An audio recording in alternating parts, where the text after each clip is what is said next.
اہل ایمان کو جس دولت سے نوازا ہے، ایمان اور اسلام مسلمانوں کا عظیم سرمایہ ہے، اور ان سرمایوں کے رہتے ہوئے کبھی اسے ناکامی اور کبھی اسے بزدلی کا منہ نہیں دیکھنا پڑے گا۔ لیکن جب یہ عظیم سرمایہ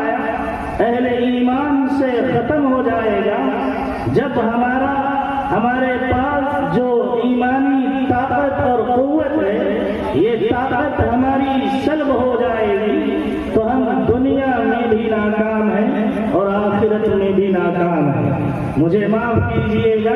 میں نے شروع میں آپ سے یہ نہیں کہا کہ میں کس موضوع پر گفتگو کرنے جا رہا ہوں۔ ہمارا موضوع آج کا سلگتا ہوا اور بھڑکتا ہوا عنوان فتنہ ارتداد ہے۔ جب انسان ایک بار یہ اقرار کر لیتا ہے کہ ہمارا رب اللہ ہے، جب ایک بار یہ عہد کر لیتا ہے کہ ہمارے نبی جناب محمد رسول اللہ صلی اللہ علیہ وسلم ہے اور آخری نبی ہے، اور جب انسان آخرت پر یقین جما لیتا ہے اور قبر و حشر کو تسلیم کر لیتا ہے، اللہ کو رب مان کر وہ زندگی گزار رہا ہوتا ہے، لیکن جب چند ٹکے کے خاطر یا چند ریال کے خاطر اپنے ایمان کا اپنے اسلام کا سودا کرتا ہے اور ایمان سے پھر جاتا ہے، جسے ہماری اصطلاح میں مرتد کہتے ہیں، ایمان سے پھر جانے والے کو۔ لیکن میں آج کے حالات سے روشناس کرانے سے پہلے آپ کو اس دیار میں لیے چلتا ہوں جناب محمد رسول اللہ صلی اللہ علیہ وسلم کے بعد بھی ایک فتنہ برپا ہوا کہ ایک طرف مدعیان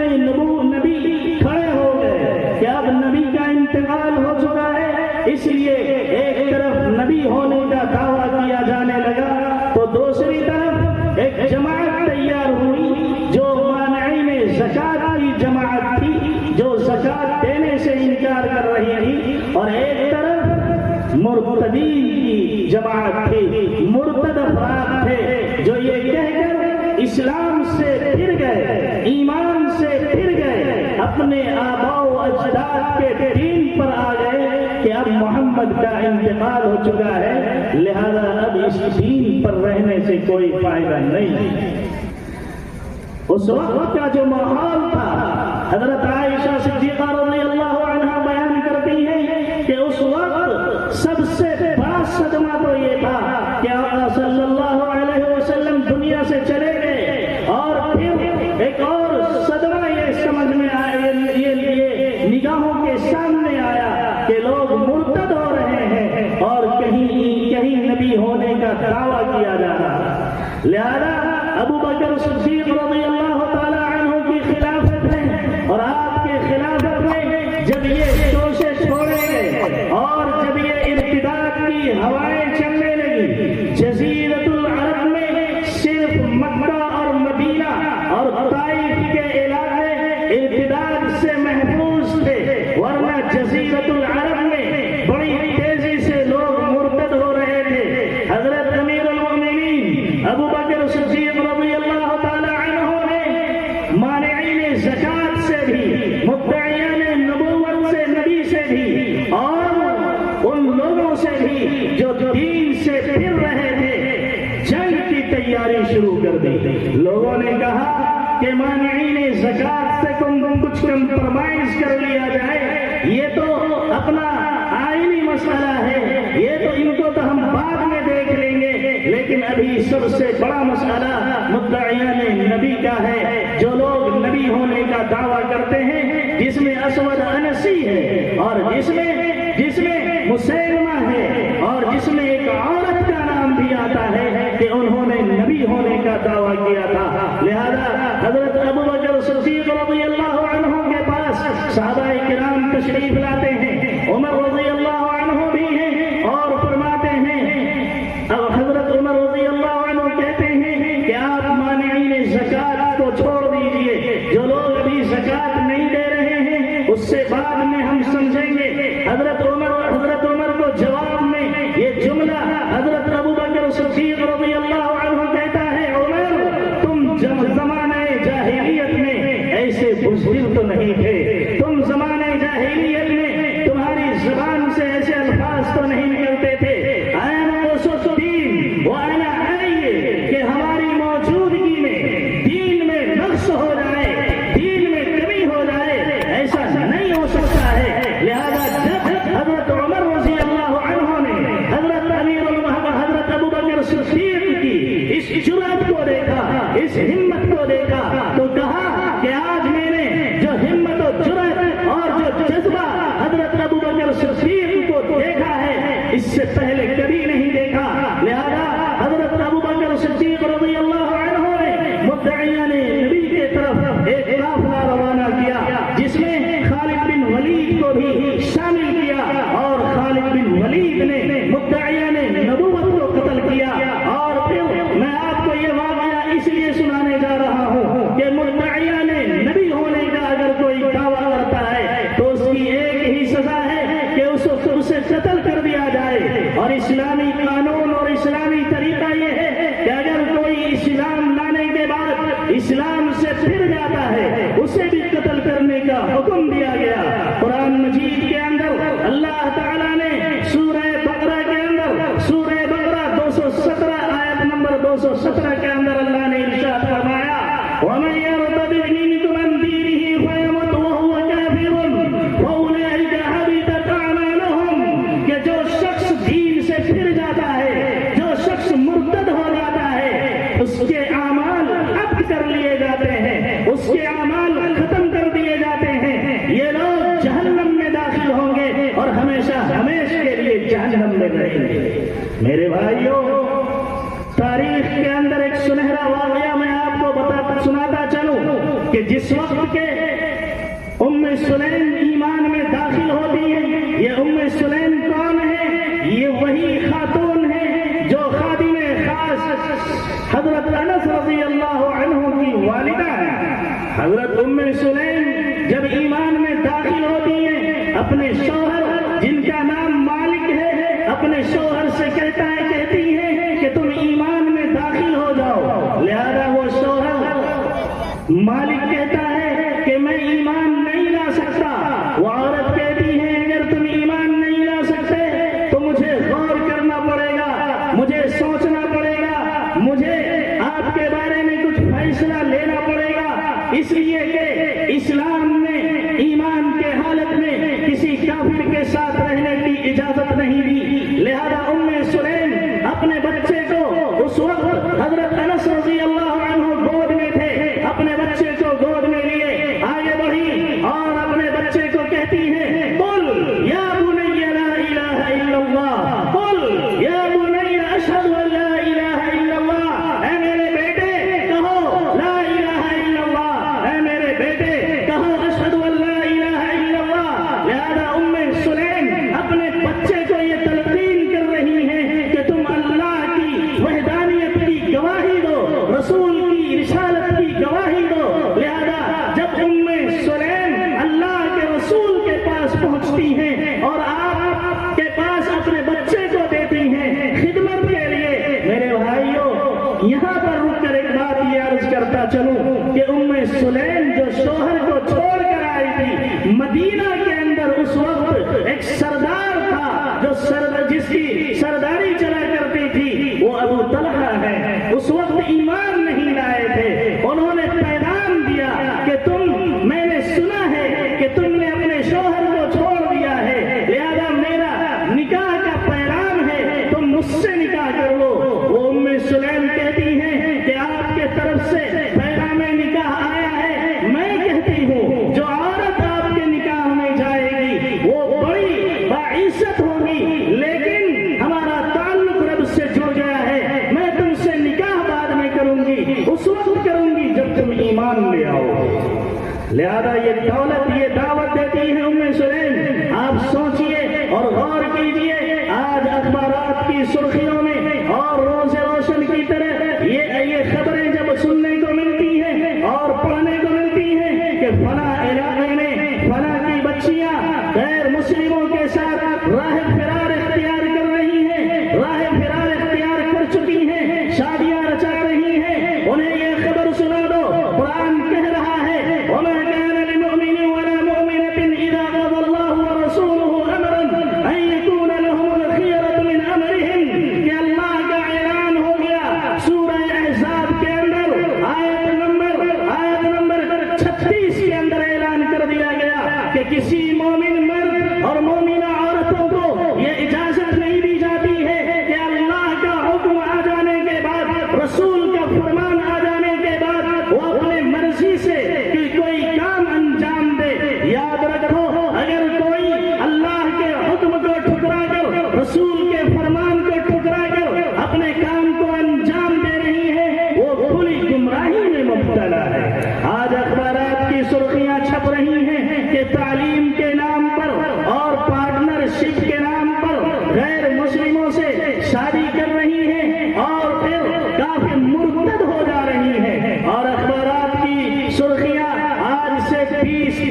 سال پہلے، 25 سال پہلے اگر خبریں آتی تھی تو اکا دکا خبریں اس طرح آتی تھی کہ ایک ہی کمپنی میں، ایک ہی آفس میں وہ کام کر رہی تھی، اس لیے دونوں کے مزاج مل گیا، شادی ہو گئی۔ میرے بزرگوں، میرے بھائیوں، لیکن آج ارتداد کی ایسی لہر اٹھی ہے اور ایسی ہوا چلی ہے، آج سے 20 سال پہلے کوئی جماعت تشکیل نہیں دی گئی تھی کہ مسلمانوں کے ایمان پر ڈاکہ ڈالا جائے، اس کی عزت کو تار تار کیا جائے، اس کی ماں بہنوں کی چادر کو چھین لیا جائے۔ لیکن ہاں، آج میں بڑی ذمہ داری سے آپ تک یہ آواز پہنچا رہا ہوں کہ ایک جماعت تشکیل ہو چکی ہے مسلمانوں کے خلاف، ہماری ماں بہنوں کے خلاف ایک جماعت تنظیم بن چکی ہے۔ کس طرح مسلم لڑکیوں کو پہلا پھسلا کر، ان سے باتیں کر کے، ان سے دوستی کر کے،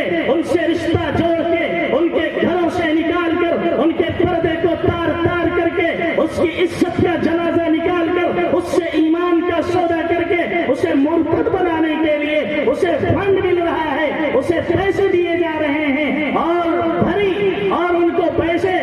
کم ماترے میں نہیں، بھاری رقم ان کو دی جا رہی ہے کہ وہ مسلمانوں کو ایمان سے ہٹا کر اس کے دلوں سے ایمان کو کھینچ لیا جائے۔ تعلیم کے نام پر آج اہل علم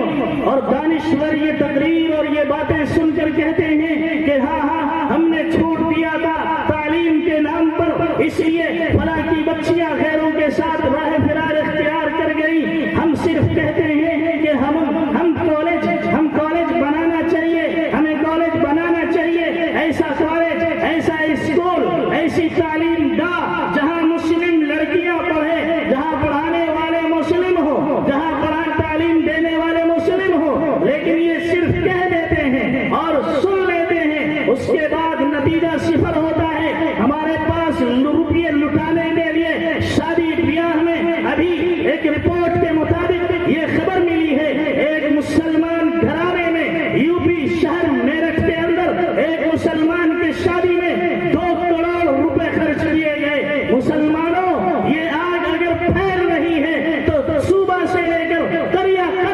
بستی دیہات تک یہ آگ پھیل چکی ہے، اس لیے کہ دیہات اور قصبوں میں کوئی بتانے والا نہیں، کوئی سمجھانے والا نہیں۔ وہاں کی بہنیں، وہاں کے لوگ آدھے مسلمان بنتے ہیں، آدھے کافر بن کر زندگی گزار رہے ہیں۔ انہیں یہ نہیں معلوم کہ آج ہمارے ایمان پر جو ڈاکہ ڈالا جا رہا ہے تعلیم کے نام پر،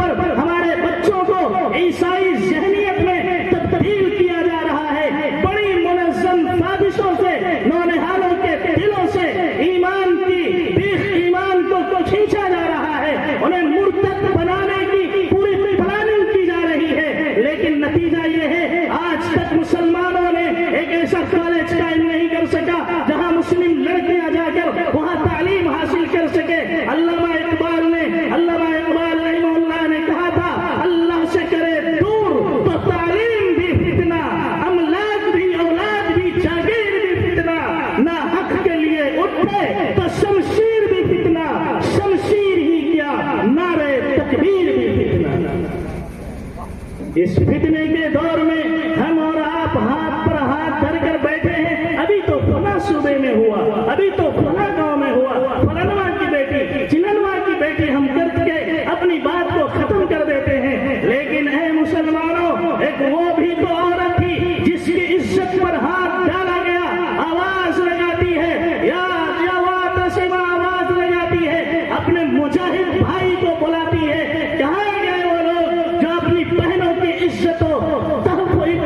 کی تحفظ کے لیے کھڑے رہا کرتے تھے؟ میرے بھائیوں، کانوینٹوں کے ذریعے سے، تعلیم گاہوں کے ذریعے سے آپ کو کڑی نگاہ رکھنی پڑے گی۔ ہم جب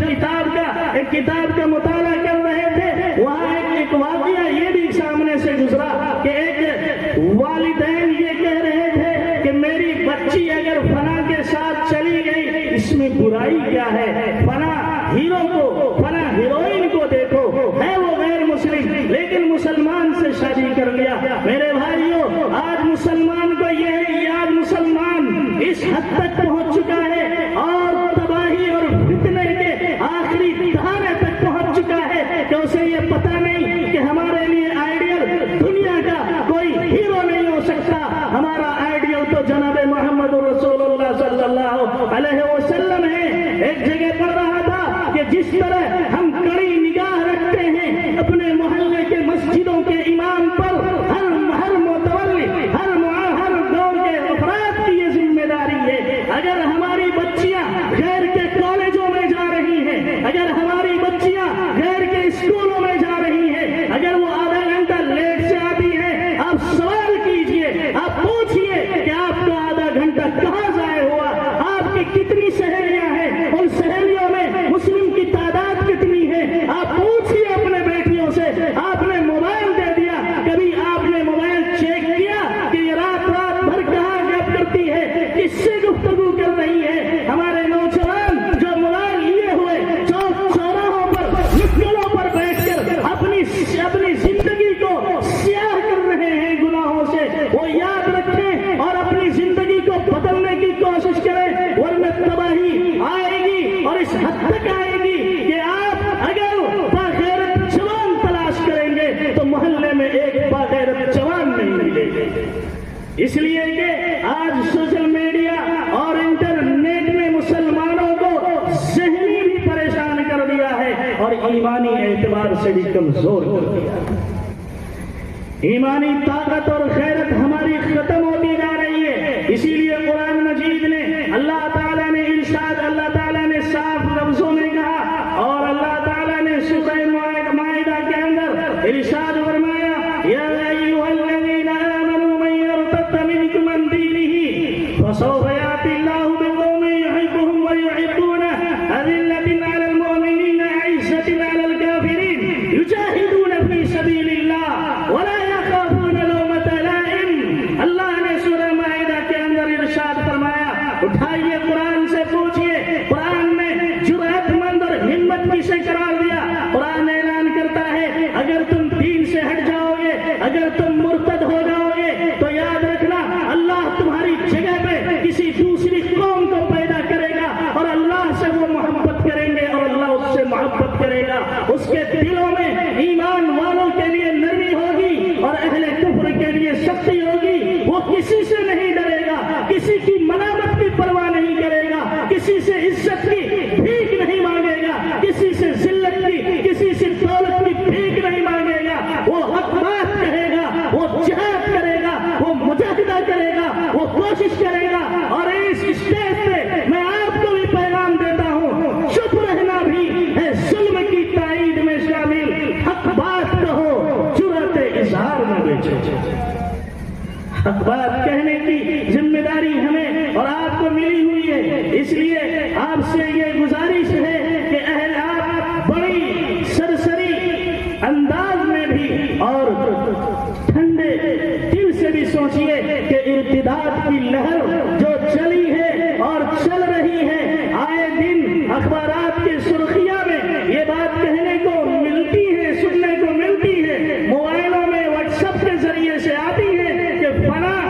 کو محبت کے جال میں پھنسایا گیا، اس کے بعد پھر اس اس کی عزت لوٹ لی گئی، پھر اس کے بعد اس کو قتل کر دیا گیا۔ میری ماں اور بہنوں، اگر آپ تک میری آواز پہنچ رہی ہے تو آپ میری باتوں پر غور کیجئے اور اندازہ لگائیے کہ ہمارے آقا صلی اللہ علیہ وسلم نے جو ماحول تشکیل دیا تھا، کیسی ہمت سکھائی تھی حضرت عائشہ کو، کیسی ہمت بتلائی تھی حضرت صفیہ کو، کیسی جرأت سکھائی تھی حضرت ام سلیم کو۔ ان کے دل و دماغ کے اندر یہ بات آئی تھی کہ کسی مومنہ عورت کے لیے کوئی کافر بہتر نہیں ہو سکتا، غلام سے بہتر، غلام مومن سے بہتر کبھی ایک مومنہ عورت کے لیے نہیں ہو سکتا۔ اسی طرح اہل ایمان مرد سے کہا گیا کہ تمہاری ذمہ داری ہے کہ تم بھی اس بات کو یاد رکھو کہ کوئی کافرہ عورت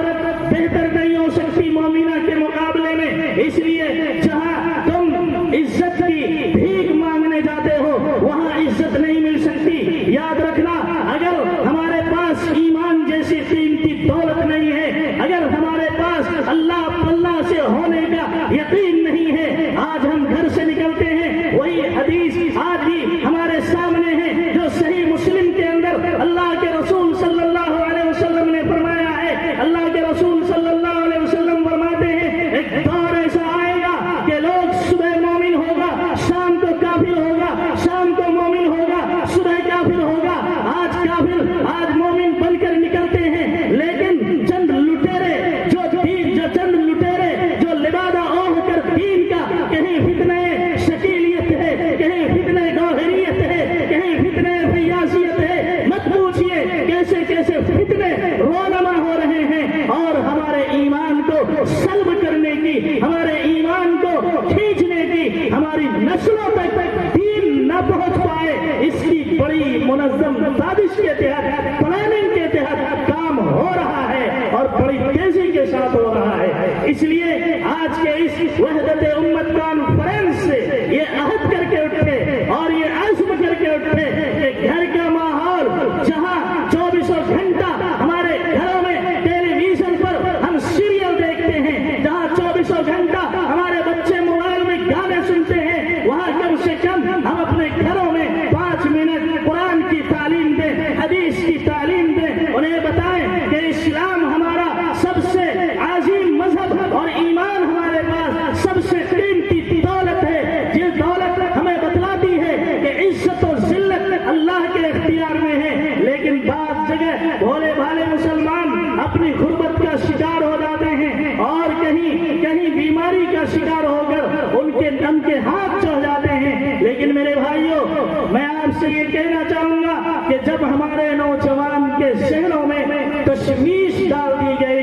جب ہمارے نوجوان کے ذہنوں میں شک اور شبہات پیدا کر دیا گیا ایمان اور اسلام کے بارے میں، وہ شک اور شبہات میں پڑ کر اپنی تہذیب کو بھول جاتا ہے، اپنے کلچر کو بھول جاتا ہے۔ اس لیے کسی نے کہا کہ ہمارا ایمان اتنا سستا ہو گیا ہے کہ چند روپے میں اور چند ٹکے میں ہمارا ایمان بک جاتا ہے۔ اس لیے کسی شاعر نے کہا یہاں تہذیب بکتی ہے، یہاں فرمان بکتے ہیں، ذرا تم دام تو بدلو، یہاں ایمان بکتے ہیں۔ لیکن میں آپ سے پھر ایک بار وہی شعر کہوں گا کہ مزہ ہے مرنے جینے کا، انہی خطروں کے دامن میں نئی کشتی، نئی آندھی، نئے طوفان پیدا کر، محبت کی نظر، اہل وفا کی شان پیدا کر، دلوں میں حوصلہ اور حوصلوں میں جان پیدا کر۔ آج کے اس خوبصورت اجلاس کو سجانے کے لیے میں